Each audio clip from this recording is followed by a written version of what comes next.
Hello everyone, welcome back to another session of AWS Mastery course. So in the last session we have understood about what is Route 53 and why we need Route 53, what are the capabilities the service is having. And also we have understood about the domain and how we can register the domain, how we can manage the domains and all. So in this particular session we are going to learn like how we can practically set up our Route 53 and what like how we can actually use this with our different services as well. So now let's start this session. So in this particular session we are going to learn about like how we can set up our DNS. So before that, let's understand few policies like DNS routing policies. So first, what are DNS routing policies? Like the DNS routing policies determine like how Route 53 respond to DNS queries based on various criteria like directing traffic to the appropriate resources or whatever the information we are actually having while doing the Route 53. Okay, so it is basically it determine like how the traffic is coming and how the Route 53 is responding to the DNS queries and all. So the importance of routing policies are, so first it can optimize application performance, means it is what I can say, it is responding to the DNS queries, so you can optimize it, enhance the availability and reliability, and improve user experience by directing user to the best endpoint. So we are having different endpoints, so it can actually it actually directs the user to the best endpoint. So that's how we are improving the user experience. So now let's try to understand like how we can set up our Route 53. And as of now we don't have any domain and we cannot actually purchase a domain. For in order to purchase a domain we need to pay something. Okay, so I will try my best to show you how you can set up Route 53. So now let's just go to our AWS console.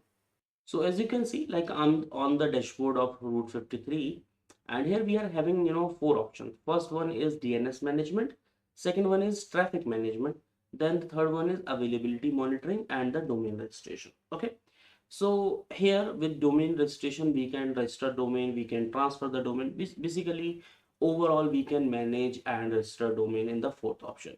So just leave this fourth option as it is. But now we are having these three options and these three options are important. So first we are having DNS management. So here it is written, a hosted zone tells Route 53 how to respond to the DNS queries. So now let me just click and create a hosted zone. So as you can see, we don't have any domain. Okay, we don't have any domain. So I'm just taking example.com. Okay, and we don't have anything. And like how you want to host your domain, like whether it is kind of for public or for private hosted. So it is totally depends on you. And once you will click on this and you can just create. So it is saying like domain is invalid. Okay, so why it is saying domain is invalid? Because it is saying invalid domain example.com is reserved by AWS. So it is reserved by AWS, you cannot use this.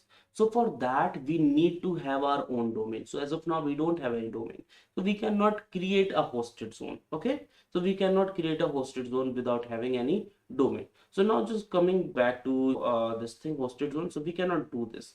So now let me just open the dashboard again, and now we are having traffic management.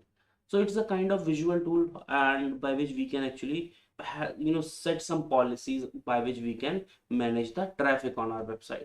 So I'm just saying my website one policy, and description I don't have anything. So now as you can see, so now we are having everything, means we are having starting point like DNS, we are having, like I told you, like it's a visual tool. So now the thing is like we are just importing some policy or something like that. So we are having this and we are having over option like where need to connect. So if the DNS is starting point is this and you need to connect with, like you can create connect with anything. So I'm just saying you want to connect with new endpoint. So now you have new endpoint, so you can have CloudFront distribution, you have any S3 website and endpoint, you can have any load balancer, or then you will see, give one IP address. So from here DNS starting point, it is going to direct this traffic to here only. So this is how you can actually create the DNS policy. So as of now, I told you like we don't have much things in our hands, so that's why we cannot create it. But the thing is like if it is some coming from here, we can direct to this and then we'll create the traffic policy. So it is too much easy to perform Route 53. Okay, so I hope you guys have understood like what is Route 53, how we can register domain, and how we can manage each and everything. Okay, so now let's just go back first.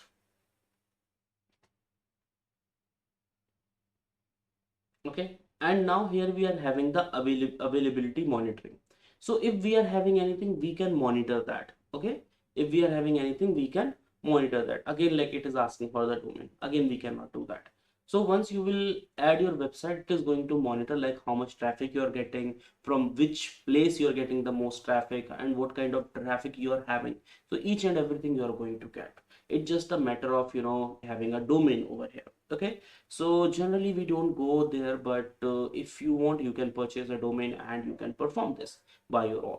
So but as of now we don't need anything, and in the study material I have written each and everything in a very detailed manner. So that was all about the practical implementation of Route 53, and you guys have understood each and everything in a detailed practical manner. So that's it for now. Let's meet in the next session. Thank you so much.